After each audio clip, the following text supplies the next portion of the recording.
Bonjour Jackson. Bonjour. Écoute, est-ce que tu peux tout simplement te présenter? Très bien. Alors, je m'appelle Jackson Dominique, j'ai 27 ans. Je suis un artiste, je crois, dessiner depuis à peu près ma naissance. Et récemment, j'ai décidé de passer à la vitesse supérieure. Comment t'es venu ce besoin ou ce désir de dessiner? Alors, le premier souvenir que j'ai lié au dessin, c'était pas exactement moi qui dessinais. C'était, je devais avoir 3-4 ans. À l'époque, il y avait des cassettes VHS, essentiellement, donc c'était des grosses briques qu'on mettait à l'intérieur d'une machine et qui les faisait tourner. Le bruit était super relaxant. Et je passais énormément de temps devant les cassettes, essentiellement devant des cassettes de Dragon Ball ou du Roi Lion que je regardais en boucle. Et je me souviens qu'enfant, je pointais constamment l'écran du doigt en disant que c'était ce que je voulais faire. Je ne me rendais pas exactement compte de ce que ça signifiait à l'époque. Et à force de colorier, d'essayer de reproduire des formes, j'ai commencé à y prendre goût. Et je pense que c'est autour de mes 6-7 ans quand on a commencé à me faire remarquer bah, pas forcément mon habileté, mais le temps que je passais devant un écran et aussi devant une feuille, que je me suis rendu compte que bah, une grande part de ce que je voulais devenir dépendrait du temps que je pouvais passer à dessiner, quelle que soit l'excuse que je trouverais pour le faire.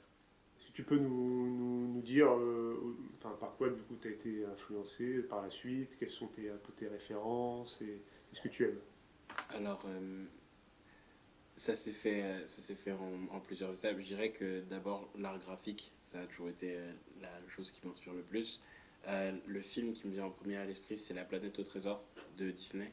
Je crois qu'il est sorti en genre 2003-2004 et je faisais que le voir en boucle. J'adorais l'univers des pirates et l'univers steampunk. C'était, je pense, la première esthétique vers laquelle je me suis tourné. Après, bien évidemment, tout ce qui touche au samouraï, euh, à, à ce côté historique oriental, les jeux vidéo, énormément les jeux vidéo.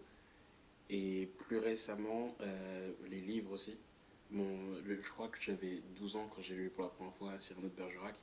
Et c'est là où j'ai découvert déjà le théâtre, parce que j'adore ça, mais aussi ce que les lignes pouvaient me faire visualiser.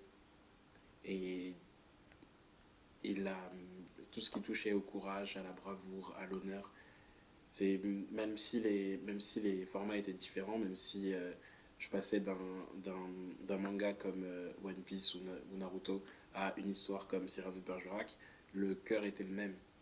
Et les deux me parlaient avec tellement de force que, que je les assimilais et que je les condensais et que je refaisais tout sur papier. C'est, et encore aujourd'hui, ce sont mes plus fortes inspirations. Oui, Jackson, une question notamment que peut-être les jeunes se posent beaucoup, les jeunes qui vont probablement voir cette vidéo, puisqu'on reçoit des scolaires ici, qui verront ton exposition. Euh, Qu'est-ce que tu as à leur dire? Parce que souvent, la question qu'on va nous poser, c'est: ah, mais est-ce que c'est ton métier? Est-ce que tu gagnes ta vie avec ça? Et souvent, quand on répond: bah, non, on ne gagne pas notre vie avec ça, ça suscite un peu des étonnements. Alors, déjà, est-ce que tu pourrais nous dire si d'une part, tu gagnes ta vie ou pas avec ton travail, avec ce Euh, travail-là, et si c'est important ou pas? alors, pas encore. Je pense que c'est important de réussir à transformer ses passions en métier, parce que c'est ce qui permet d'être le plus heureux après et le plus épanoui.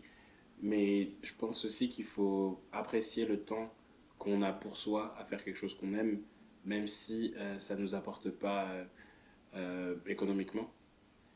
Je pense que c'est beaucoup plus facile d'être satisfait de sa journée quand on a des petits instants où on crée quelque chose, où on n'est pas forcément avec d'autres ou sur Internet, et on est juste avec soi. Donc je pense que les rêves sont importants pour se construire, et surtout ça nous permet de se sentir comme plus. Et je sais que certaines des personnes que je côtoie, que ce soit des avocats ou des personnes qui travaillent dans un supermarché, elles ont besoin de se sentir plus que leur métier. Et l'une des choses qui nous rend plus qu'un métier, c'est les hobbies et c'est la passion. Beaucoup des interactions qu'on a, surtout quand on grandit, c'est essentiellement ce qu'on cherche à définir comme juste oui, mais où ça mène, ou qu'est-ce que tu comptes faire avec ça. Et à cause de ça, on a tendance à se concentrer seulement sur ce qui est, entre grosses guillemets, rentable.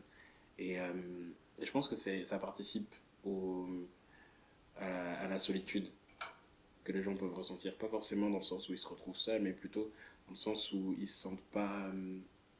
Ils se sentent restreints.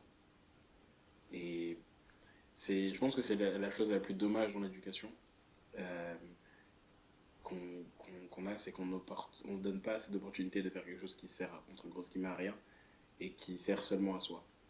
C'est, je sais que même si on essaye de mettre les arts un peu en avant, et même si on essaye de mettre la culture en avant, on a beaucoup de mal avec accepter l'idée d'être mauvais à quelque chose et de quand même y passer du temps. Parce que beaucoup d'enfants arrêtent que ce soit le sport ou les arts parce qu'ils sont pas aussi bons que d'autres ou parce qu'on leur fait sentir que ça sert à rien de continuer si on compte pas aller au sommet dans une discipline. Et, euh, et oui, c'est dommage. Parce que je pense que si on a été beaucoup plus à l'aise avec l'idée de pas exactement faire quelque chose de parfait ou de rentable, on serait beaucoup plus prêt à expérimenter et il y aurait beaucoup plus de gens qui trouveraient leur voie et beaucoup plus tôt ou beaucoup plus tard, mais du moins réellement. Et pas parce que c'était le premier choix ou la chose qui est la plus safe comme voie. Question difficile, Jackson. Très bien. Qu'est-ce que serait pour toi que l'art?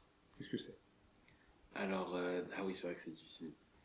Je pense que on arrivait à un moment où l'art va avoir besoin de changer parce que beaucoup de gens voient l'art comme l'excellence dans quelque chose.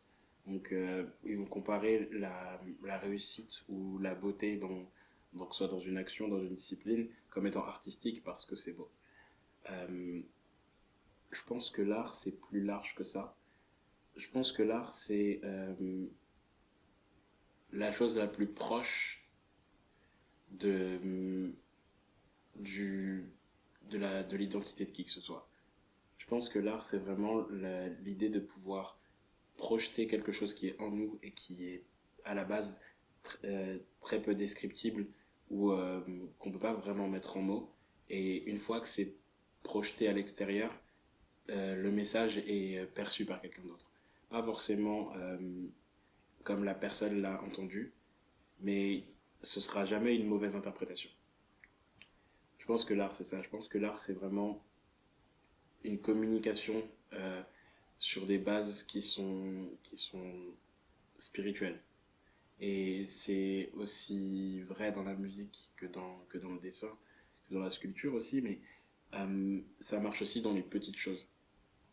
Que ce soit la cuisine. Et à une époque, on parlait d'artisans, tout ce qui touchait euh, au mobilier ou, ou à l'architecture. Donc c'est ça, c'est quelque chose de très humain et de fondamentalement spirituel. Est-ce que tu peux donc du coup nous parler un peu de l'exposition que nous allons nous allons voir en février Très bien. à la MLD? Alors, cette exposition sera sur le thème de l'amour. Le mois de février est parfait pour ça. Moi, ce que je compte présenter, c'est essentiellement des planches de manga. Si tout se passe bien, ce sera une petite histoire sur deux personnes qui tombent amoureux après s'être rencontrés par hasard et s'être perdus de vue par la suite. Et j'espère que ça plaira, j'espère que la beauté dans ces pages communiquera la passion qu'il y a derrière toute cette exposition.